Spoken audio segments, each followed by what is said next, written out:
sekarang menghadapi situasi pilkada di berbagai daerah termasuk juga NTB.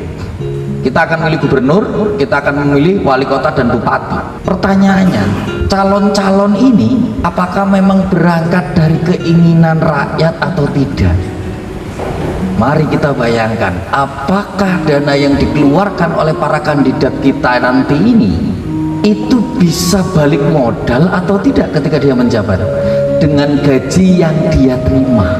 Banyak yang mencoba menghitung secara matematika, tidak. Maka nggak heran beberapa minggu terakhir pelantikan anggota DPRD tingkat 1, tingkat 2, 1 hari setelah pelantikan apa yang dilakukan oleh anggota dewan kita? Gak ada yang terlalu kasar, mensekolahkan biar ini SK jadi pinter. Jadi bukan anggota dewannya yang pinter, tapi SK-nya yang pinter. Nah, ada 7 setan demokrasi yang kemudian perlu kita antisipasi sehingga demokrasi kita tidak seolah-olah. Pertama, korupsi. Itu salah satu setan demokrasi. Kalau kita mendaku sebagai pejuang demokrasi atau aktivis demokrasi atau sepakat dengan demokrasi itu, maka korupsi adalah sesuatu yang kita lawan apapun yang terjadi. Berarti kita harus memperbanyak baca ta'awudz. A'udzubillahi minasyaitonirrajim. Lah kok setannya kok nggak pergi-pergi? Karena setannya juga ikutan baca. Makanya ada cerita yang menarik dari Gus Dur itu soal ini zaman Orde Baru. Salah satu pejabat di Indonesia naik haji. Oh, naik haji. Salah satu rukun haji itu adalah lempar jumroh, ya kan?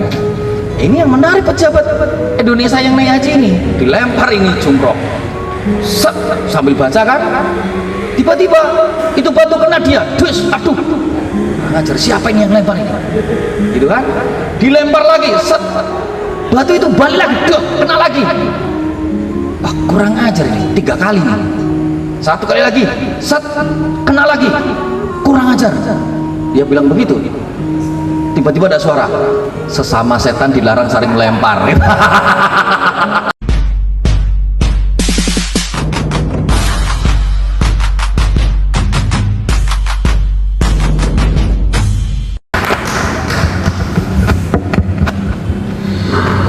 Baik, terima kasih Mas Moderator.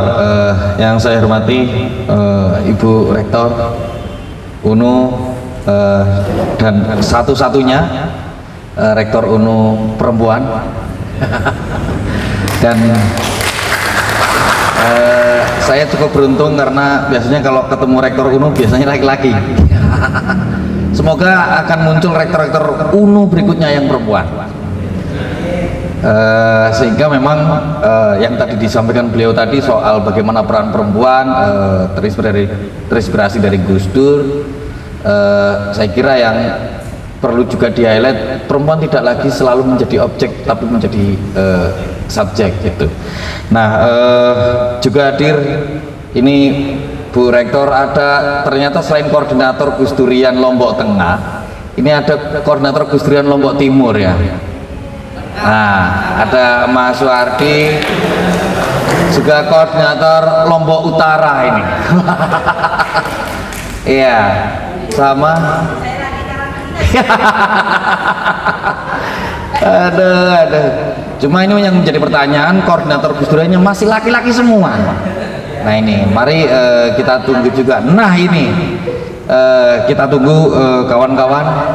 Nah.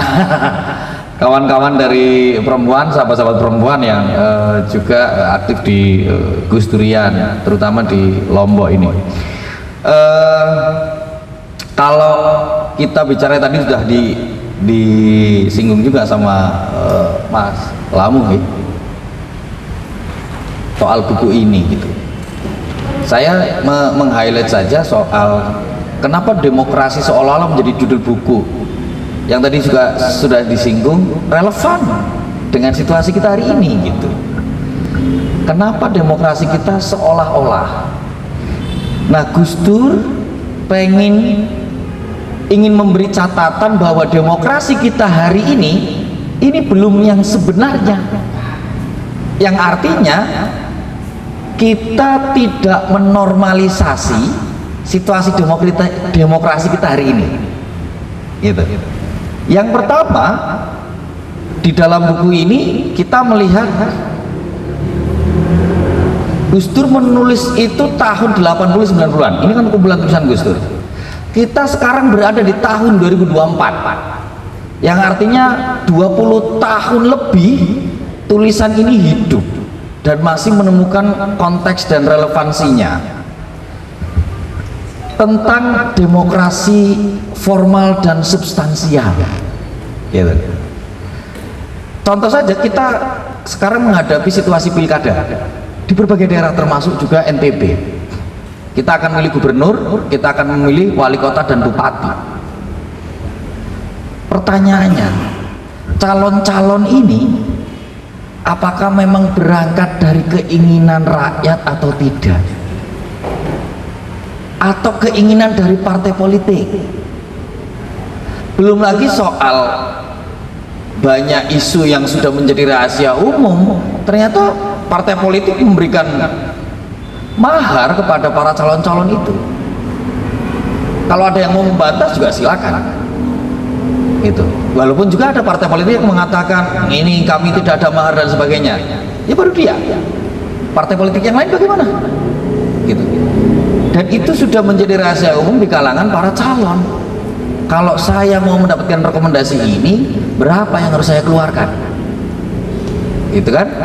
Ketika uang sudah keluar untuk itu, juga untuk kampanye kemana-mana, juga yang sudah sering kita hadapi pilpres kemarin, berapa amplop yang sudah diterjunkan? Dan itu seakan-akan banyak orang tutup mata, seolah-olah tidak ada amplop. Mari kita bayangkan, apakah dana yang dikeluarkan oleh para kandidat kita nanti ini itu bisa balik modal atau tidak ketika dia menjabat dengan gaji yang dia terima. Banyak yang mencoba menghitung secara matematika, tidak.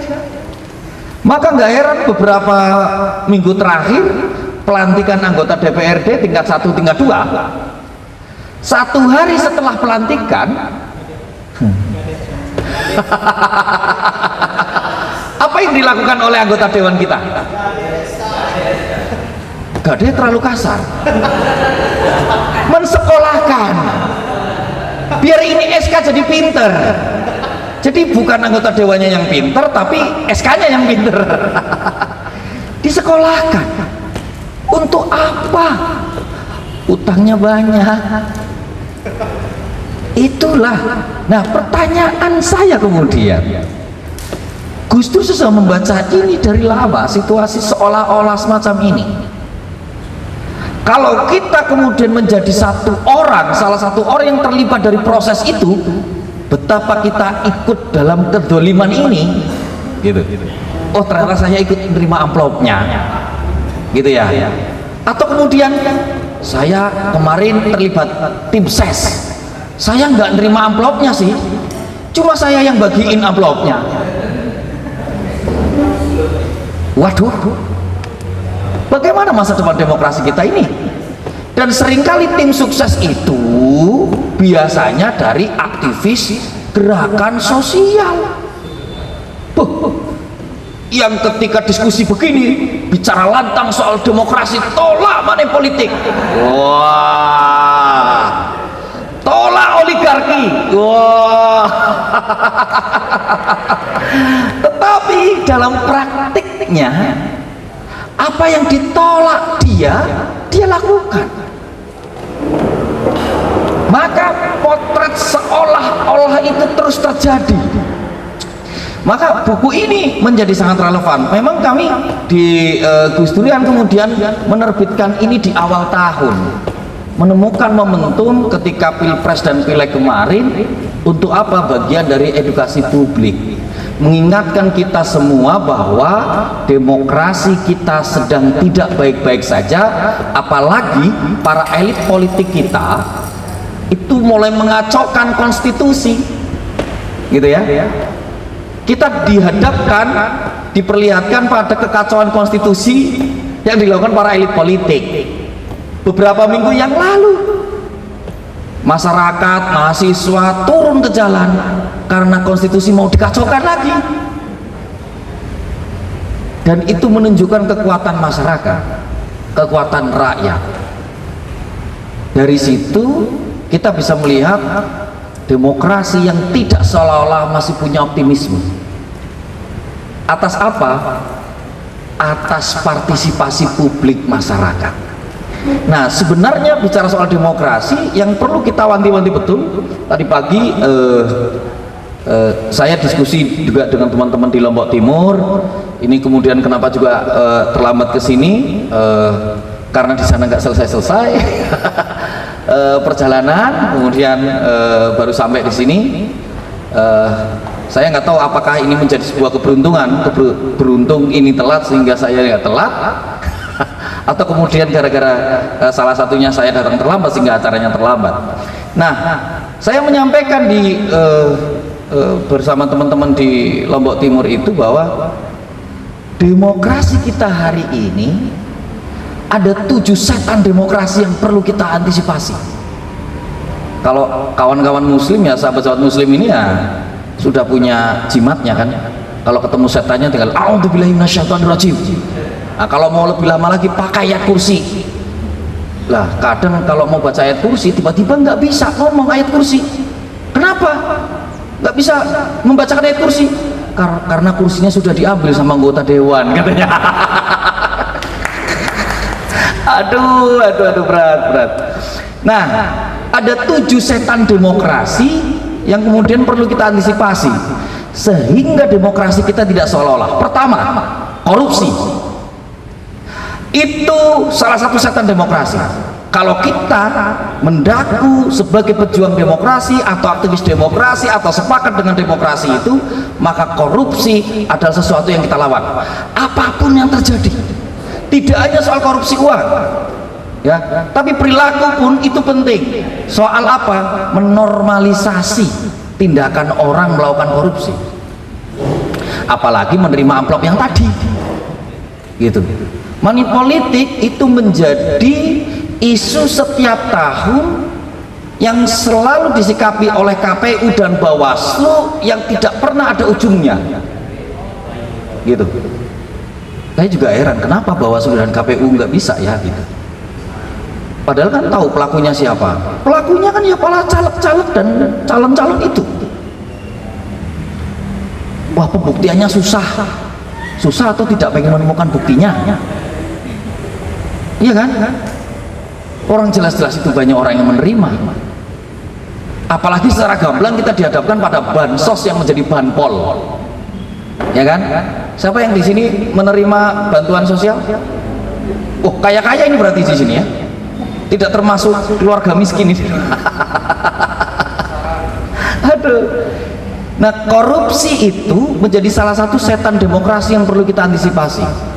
Sehingga kita menyadari betul demokrasi ini terjaga. Salah satu yang menggerogoti demokrasi itu ya korupsi itu.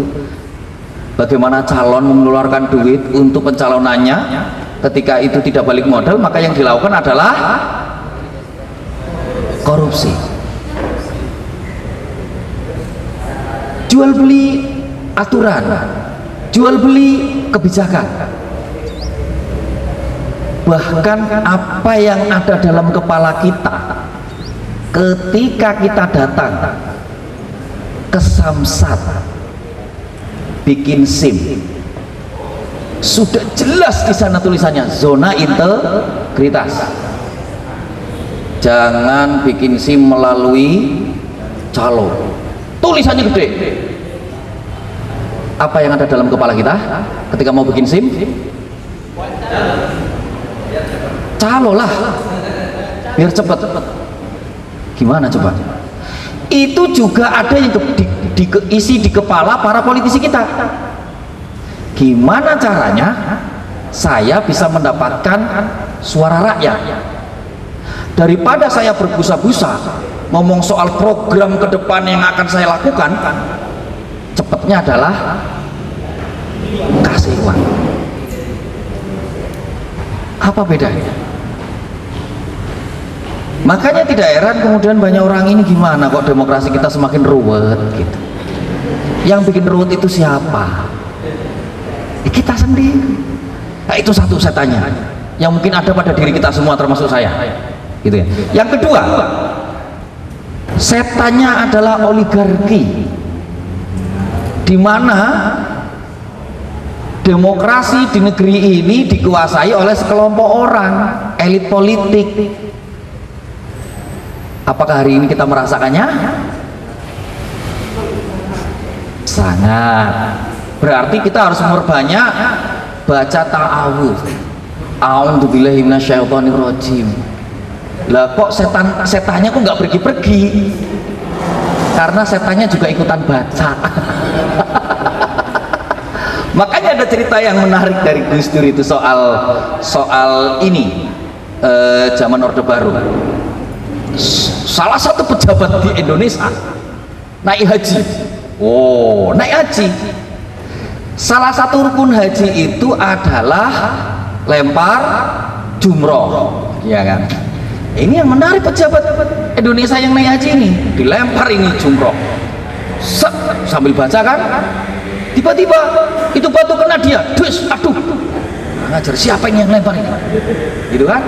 Dilempar lagi, set, batu itu balik lagi, duh, kena lagi. Wah, kurang ajar ini, 3 kali nih. 1 kali lagi, set, kena lagi, kurang ajar. Dia bilang begitu. Tiba-tiba ada suara, sesama setan dilarang saling melempar.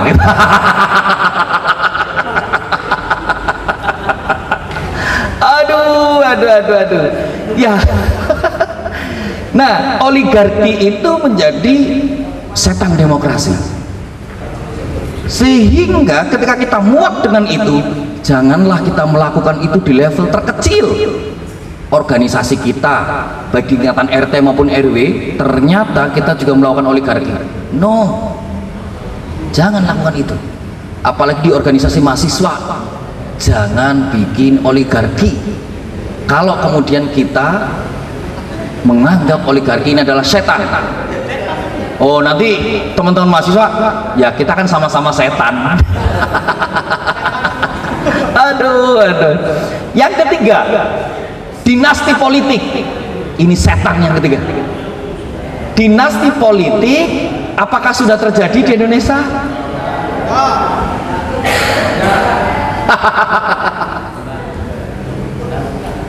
Kayaknya Indonesia perlu istighosah kubro agar setannya pada keluar ini.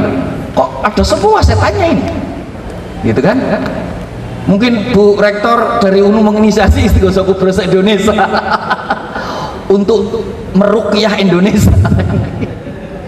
Dinasti politik itu harus dihindari. Memastikan bahwa bangsa kita, bahwa daerah kita tidak milik satu keluarga. Kita bukan lagi kerajaan, gitu. Kita adalah negara bangsa dengan sistem demokrasi, bukan kerajaan. Enak aja, pemimpinnya turun ke anaknya, ya kan?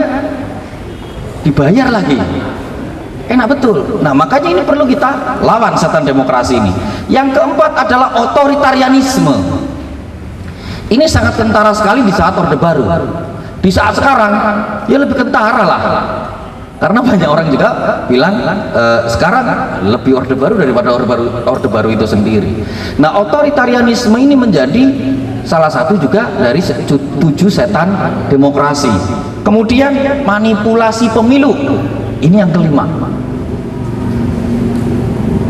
Mungkin sahabat-sahabat pernah mengalami situasi di mana proses pileg dan pilpres kemarin terjadi manipulasi, ya, entah itu dengan deal-dealan atau atas nama apapun, pengamanan suara dan sebagainya, telah terjadi manipulasi pemilu. Siapa sebenarnya yang dirugikan? Apakah kandidat yang kalah? Bukan. Yang dirugikan adalah rakyat yang kehilangan suaranya, tidak semestinya ditaruh di tempat itu. Makanya manipulasi pemilu ini tidak boleh terjadi. Ketika itu terjadi berarti setannya hadir di situ. Yang keenam, masuknya TNI Polri ke ruang-ruang sipil. Orde Baru dulu bupati, gubernur, wali kota adalah tentara. Setelah reformasi dan didorong oleh Gus Dur sampai kemudian memisahkan TNI dengan Polri. Dulu ABRI, TNI dan Polri dipisah, ya. Polri urusan keamanan, TNI urusan pertahanan. TNI harus kembali ke barak, ke asramanya masing-masing. Jangan kau beredar di ruang-ruang sipil. Kalau kamu mau masuk ke ruang sipil, maka pensiun dulu. Sekarang wacana itu akan muncul lagi dengan RUU TNI Polri, bahwa TNI Polri bisa masuk lagi ke ruang-ruang sipil. Lama-lama Rektor UNU itu nanti tentara, tapi bukan TNI tapi TNU, Tentara Nahdlatul Ulama. Nah, ini penting memastikan bahwa militerisme tidak masuk ke ruang-ruang sipil. Ketika militerisme masuk ke ruang sipil, maka setan demokrasinya terjadi.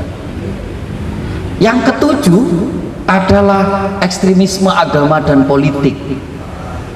Bagaimana cara pandang agama yang ekstrim berkelindan dengan politik, maka itu berpotensi besar memunculkan konflik. Seperti halnya di Pilkada DKI 2016 yang akhirnya berdampak ke Pilpres Pileg 2019, berdampak ke Pilpres Pileg 2024. Alhamdulillah tidak terjadi begitu kentara. Tapi kita tidak tahu apakah pilkada kita ini nanti adakah memunculkan isu ekstremisme agama dan politik lagi. Ya, kita tidak boleh terlena.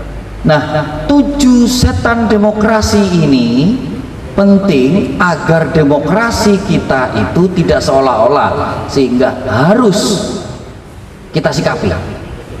Perbanyak baca a'udzubillahi minasyaitonirrajim bagi kawan-kawan muslim ini, sehingga setan itu benar-benar menjauh dari demokrasi kita. Nah, terakhir saya ingin menyampaikan bahwa kemudian bagaimana, apa yang kita lakukan ketika setan itu tetap terjadi. Kalaupun kita sudah baca ta'awudz dan sebagainya serta ayat kursi dan sebagainya, maka tidak lelah-lelah kita untuk terus melakukan edukasi publik terkait politik dan demokrasi, terutama di kalangan anak-anak muda. Gus Dur ketika menjadi presiden, pidato yang disampaikan pertama adalah berjudul di dalam buku ini, teman-teman bisa nanti baca gitu ya, membangun demokrasi itu bukan tugas yang ringan. Kenapa? Karena demokrasi itu hanya bisa dikembangkan dan dikuatkan oleh orang-orang yang memahami hakikat demokrasi itu sendiri. Dari situ kita bisa mengambil kesimpulan bahwa demokrasi kita ini tidak beres karena yang mengelola demokrasi ini tidak paham soal demokrasi. Termasuk kita berarti. Bisa jadi. Jangan-jangan kita itu mengaku aktivis demokrasi yang seolah-olah gitu, seolah-olah menjadi aktivis pro demokrasi. Di balik itu money politiknya tetap diterima, kan gitu. Nah, pendidikan politik itu tidak pernah lelah untuk kemudian terus dilakukan. Diskusi soal demokrasi terus digaungkan, bahwa demokrasi dengan politik itu berjalin berkelindan, tetapi tidak menyamakan demokrasi dengan politik. Politik itu bagian dari demokrasi. Dari situ kita bisa memahami aktor demokrasi tidak hanya para politisi, tapi kita ini yang bukan politisi itu juga aktor demokrasi, termasuk akademisi, termasuk tokoh agama. Itu juga aktor demokrasi, apalagi anak-anak muda, terlebih pemuda harapan bangsa. Itu aktor demokrasi. Kenapa? Karena mereka lah ini kawan-kawan yang akan meneruskan perjuangan bangsa ini. Kita yang muda ini kan yang akan memimpin nanti, apalagi kalau sudah masuk politik. Dan ketika masuk politik, saya mengutip Gus Dur saja, bahwa yang lebih penting dari politik adalah kemanusiaan. Kalau tadi Bu Rektor menyampaikan, kenapa Gus Dur dicintai banyak manusia? Karena Gus Dur cinta sama manusia. Bahkan di makamnya Gus Dur ingin ditulis, di sini telah terbaring pejuang kemanusiaan. Terima kasih. Assalamualaikum warahmatullahi wabarakatuh.